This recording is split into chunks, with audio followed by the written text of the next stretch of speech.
तो एक ब्लेड के जैसा खोखला कर देता है। क्या कर देता है? खोखला। और खोखला कर देगा तो उसी भाग पर घाव उत्पन्न हो जाता है, और जब वही घाव ज्यादा दिन तक रह जाता है तो उसी को हम क्या बोलते हैं? कैंसर।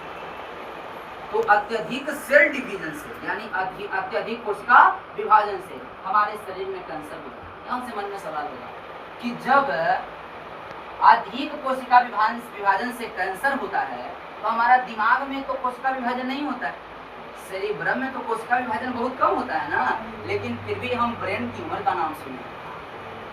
ये काहे होता है? जब ये बात है कि ज्यादा कोशिका विभाजन से हमारे शरीर में कैंसर उत्पन्न होता है तो सेरिब्रम में तो कोशिका विभाजन बहुत कम होती है।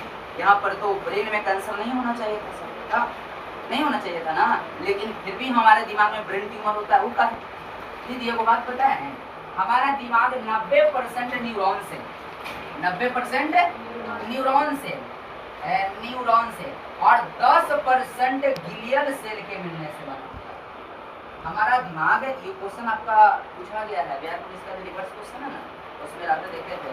हमारा दिमाग 90% न्यूरॉन सेल और 10% ग्लियल सेल के मिलने से बना हुआ है।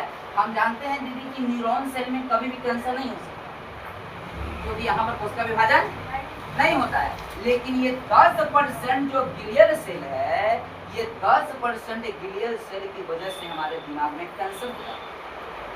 न्यूरॉन सेल में कैंसर नहीं हो सकता, ये 10% ग्लियल सेल की वजह से हमारे दिमाग में क्या होता है? अगर हमारा दिमाग 10% ग्लियल सेल के मिलने से